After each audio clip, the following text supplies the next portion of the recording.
కేంద్రం మరీ ముఖ్యంగా ప్రధానమంత్రి నరేంద్ర మోదీ కుల గణనకు అంగీకరించటం తమ విజయం, రాజకీయ విజయం అని కాంగ్రెస్ పార్టీ చెప్తూ ఉంది.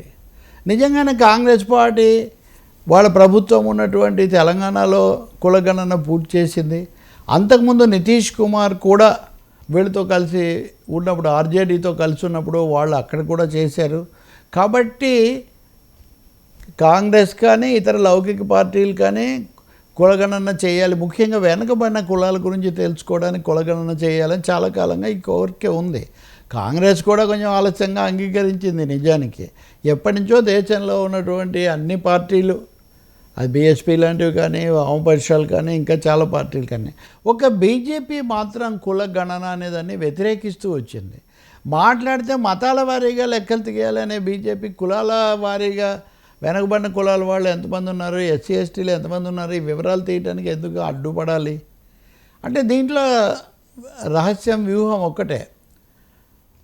అంతర్గత వివక్షలు, కులంలో ఒక మతంలో కులాల వారీగా తేడాలు, హెచ్చుతగ్గులు, వేధింపులు, వివక్షలు ఎన్ని ఉన్నా సరే అందరం ఒకటే మతం అనేటటువంటి పద్ధతితో వీళ్ళందరినీ కూడా వెంట తీసుకొని పోవాలన్నది బీజేపీ రాజకీయ వ్యూహం. ఏ సమయంలో అయితే కులాల వారీగా బీసీలు, ఎస్సీలు, ఎస్టీలు, ఇంకా మోస్ట్ బ్యాక్వర్డ్ ఎంబీసీలు ఇలా అంటారేమో, అంటే కనుక ఇది అంతా పోతుందని. నిజానికి అడవుల్లో కూడా వెళ్ళి ఆదివాసుల పేరుతో, మూలవాసులు అనేటటువంటి పేరుతో వాళ్ళని కూడా కలుపుకునే ప్రయత్నం, వనవాసులు అంటారు వాళ్ళు వాస్తవంగా, వనవాసి పరిషత్తులు కూడా పెట్టి వాళ్ళని కూడా హిందుత్వ పరిధిలోకి తేవడానికి బీజేపీ ప్రయత్నం చేసింది. నిజం చెప్పాలంటే చాలా చోట్ల ఈ ఆదివాసులకు, లేకపోతే గిరిజనులకు, ఈ మామూలు సమాజంలో ఉండే చాలా రకాలైన ఆచారాలు వాళ్ళు ఏం పాటించరు. వాళ్ళ పద్ధతులు అక్కడ అడవి బిడ్డలుగా వాళ్ళ వేరే ఉంటాయి. కానీ వాళ్ళని కూడా అది డాంగ్స్ అడవుల్లోనా లేకపోతే అది ఇంకో చోట, ప్రతి చోట ఇదే పని చేస్తూ వచ్చారు వాళ్ళు. అది వాళ్ళ ఒక ప్రధానమైన దీనిగా కూడా మారింది. అందుకనే కుల గణన అనే దానికి బీజేపీ వ్యతిరేకంగా ఉండింది. ఎంత వ్యతిరేకం అంటే ఎన్నికల ప్రచారంలో ప్రధానమంత్రి మోదీ ఈ రాహుల్ గాంధీ కులగణన చేయాలంటాడు, ఈ విధంగా భారతీయ సమాజాన్ని చీల్చడానికి ఈయన పుట్టాడు, ఈయన పని ఎప్పుడు అదే అని ఎదురుదాడి కూడా చేశారు. బీహార్లో వాళ్ళకి స్నేహితుడిగా తర్వాత మారిపోయినటువంటి నితీష్ కుమార్ హయాంలో కూడా ఒక కులగణన జరిగిందనే వాస్తవం ఉన్నప్పటికీ దాన్ని కూడా దాటేసి ఆయనతో స్నేహం చేస్తూ వచ్చారు. ఇలాంటి పరిస్థితుల్లో ఇవి ఇంత గట్టిగా వ్యతిరేకించిన ఆ పార్టీ ఇప్పుడు హఠాత్తుగా మేము కులగణనకు అనుకూలమని ఎందుకు చెప్తూ ఉంది? దీని భావం మేము తిరుమలేసి అని, దీని వెనక ఖచ్చితమైన కారణం ఉండాలి కదా. ఒకటి, రాజకీయంగా తగ్గారు. అంతకుముందు తాము చెప్పిన, తాము తీసుకున్న వైఖరి నుంచి వాళ్ళే వెనక్కు తగ్గారు. అందులో చాలా స్పష్టం. అంటే మోదీ ప్రభుత్వం ఈ విషయంలో కొంచెం తల వంచింది, మార్గం మార్చింది. ఓకే, మంచిది, అందరూ కోరుకున్నదే కదా. ఇప్పుడు కాంగ్రెస్ కూడా ఏమంటుంది, ప్రభుత్వం వాళ్ళదైనా మా మాట వింటున్నారు అని. ప్రజాస్వామ్యంలో ఒక సలహా అడుగుతారు, లేకపోతే ఒక విజ్ఞప్తి చేస్తారు, దాన్ని ముందో వెనకో అమలు చేయొచ్చు. అంత మాత్రాన ఒకరికే క్రెడిట్ వస్తుంది, ఇంకొకరికి రాదు అని ఏం లేదు. కాకపోతే 1-2 సార్లు మోదీ అంతకుముందు ఈ కుల గణన అంటేనే సమాజాన్ని చీల్చడం అని చెప్పారు కాబట్టి ఇప్పుడు హఠాత్తుగా ఎందుకు ఒప్పుకుంటున్నారు లాంటి ప్రశ్న ఇక్కడ వచ్చింది. దానికి తోడు నిన్న మనం చూస్తే కేంద్ర మంత్రి కిషన్ రెడ్డి, రేవంత్ రెడ్డి ఏమో, ముఖ్యమంత్రి రేవంత్ రెడ్డి ఏమో మేము చేస్తే వద్దన్నారు, మీరు కూడా చేస్తున్నారు, మా తరహాలో మా నమూనాలో చేస్తున్నారని ఆయన చెప్తే తెలంగాణ చేసింది రాంగ్ మోడల్ అన్నారు. ఇప్పుడు కిషన్ రెడ్డి, రాంగ్ మోడల్ అయితే రైట్ మోడల్లో మీరు చేసి ఉండాలి కదా, మీరు చేయలేదు కదా. మీరు అసలేమీ చేయకుండా ఇది రాంగ్ మోడలు, అది రాంగ్ మోడల్ అంటే ఉపయోగం ఏముంది అంటే సమర్థించుకోవడానికి ఒక పెద్ద ప్రయత్నం. ఇంకా మూడోది, కాంగ్రెస్ క్రెడిట్ తీసుకుంటుంది. కాంగ్రెస్ క్రెడిట్ తీసుకోవడానికి ఏం వీల్లేదు. కాంగ్రెస్ ఎప్పటి నుంచో వ్యతిరేకం జనాభాలో ఈ కుల గణనకు అని బీజేపీ వాళ్ళు ఎదురుదాడి. అది ఇక్కడ కాంగ్రెస్ బీజేపీ సమస్యన ఇది. నిజానికి వెనకబడిన కులాలు లేకపోతే సమాజంలో అణగారిన వర్గాలు వాళ్ళకి సంబంధించిన వివరాలు తీసుకొని ఏం చేయాలి అన్నది చాలా ముఖ్యం. ఇక్కడ లెక్కలు తీయటం కూడా ముఖ్యం కాదు. లెక్కలు తీయటం మొదటి అడుగు మటుకే. లెక్కలు తీయటం ద్వారా ఎవరు ఎంతమంది ఉన్నారు, సహాయాలు, పథకాలు, వీటన్నిటికీ ఎంత ఖర్చు అవుతుంది, దశల వారీగా ఏం చేయాలి, ఎక్కడెక్కడ ఎవరు అధిక సంఖ్యలో ఉన్నారు, ఈ విషయాలు తెలుసుకోవడానికి మనకు అవకాశం ఏర్పడుతుంది. అందుకని కులం లెక్కలు తీయడం అనేది రాజకీయ లెక్కగా మారిపోయి, ఈ రాజకీయ లెక్కలో వాళ్ళు రైటా వీళ్ళు రైటా అన్న కీచులాడుకోవడం ఘర్షణలాగా మారిపోతే అంతకంటే హాస్యాస్పదమైన విషయం ఏముంటుందండి? చిత్తశుద్ధి లేని శివ పూజలేరా విశ్వదాభిరామ వినుర్వేమ అన్నట్టుగా ఆ వెనకబడిన కులాలు లేకపోతే వాటి ద్వారా అందే వివరాలు వాటిని నిర్మాణాత్మకంగా అమలు చేసి వాళ్ళ అభివృద్ధికి ఏం తీసుకోవాలి, వాళ్ళకు భూమి ఎలా ఇవ్వాలి, వాళ్ళకు ఉపాధి ఎలా కల్పించాలి, వాళ్ళకి తిండి ఎలా పెట్టాలి, ఇది కదా కీలకమైన అంశం. దీన్ని వదిలిపెట్టి మీది క్రెడిట్ అంటే మీది క్రెడిట్ జవాబు చెప్పాలి కదా. ఇన్ని రోజులు ఎందుకు వద్దన్నారు? ఇప్పుడు హఠాత్తుగా ఏం మారిందని మీరు ఒప్పుకుంటున్నారు? అంటే ఖచ్చితంగా మోదీ ప్రభుత్వం, ముఖ్యంగా బీజేపీ ఆర్ఎస్ఎస్లు ఏం చెప్పినా సరే దేశంలో వాతావరణం కొంత వ్యతిరేకంగా మారింది అనే ఒక వాస్తవాన్ని వాళ్ళు గుర్తిస్తున్నారు.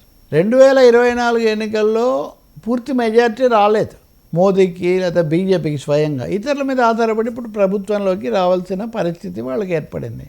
మెజారిటీ ఎందుకు రాలేదు? మెజారిటీ రాకపోవడం వల్ల ఆయన పట్టు తగ్గింది ఇలాంటి మాటలు కొన్ని అయితే, మెజారిటీ ఎందుకు రాలేదు? మెజారిటీ ప్రజలు దూరం అవుతున్నారు. ఇప్పుడు ఇటీవలి పరిణామాలు, ఉదాహరణకు కాశ్మీర్ పరిణామాలు, ఇవన్నీ అయిన తర్వాత దేశంలో హిందూ ముస్లిం విభజన తేవడానికి కొంతమంది తీవ్రంగా చేస్తున్న ప్రయత్నాలు, వీటన్నిటి వల్ల ఇది ఇంకా కొంచెం మారచ్చు.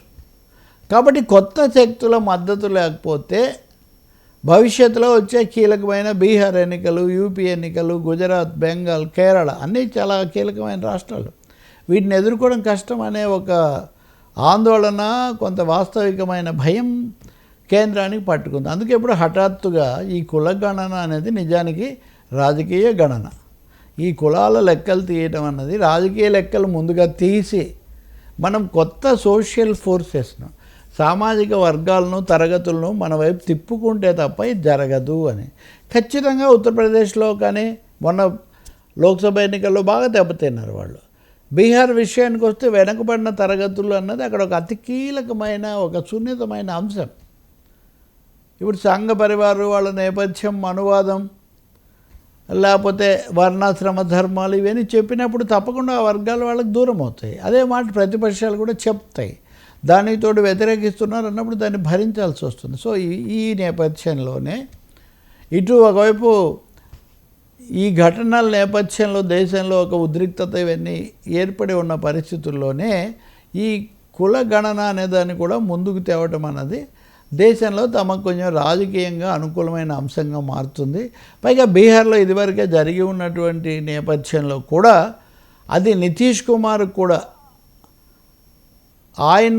దీన్ని కూడా కొంచెం కాపాడినట్టు అవుతుందని. అందుకే మనం చూస్తే ఏ ఒక్కరికంటే ముందు తేజస్వి యాదవ్ దీని మీద ముఖ్యంగా రియాక్ట్ అయ్యారు. మేము చేస్తే కాదన్నారు, ఇప్పుడు మీరు ఎలా చేస్తున్నారు, ఎందుకు చేస్తున్నారని. కాబట్టి ఓకే, ఒక పని మంచిదైనప్పుడు ఒకరోజు లేటుగా ఆలస్యంగా చేయొచ్చు, అదేం తప్పు కాదు. కానీ ఎదురుదాడి కోసం దీన్ని ఉపయోగించుకోవటం, మేం చేస్తున్నాం కాబట్టి ఇది మొత్తం మారిపోయింది, ఇది గొప్పదన్నట్టుగా చెప్పటం. మూడవది, ఇక్కడ కూడా మతపరమైన కోణం చూపిస్తున్నారు. ఈ లెక్కలు తీయడం ద్వారా ముస్లింలను వెనకబడిన తరగతులుగా చూపించే ప్రయత్నం చేస్తారు అని ముందే ఒక ఆరోపణతో బయలుదేరుతున్నారు కేంద్రం వారు.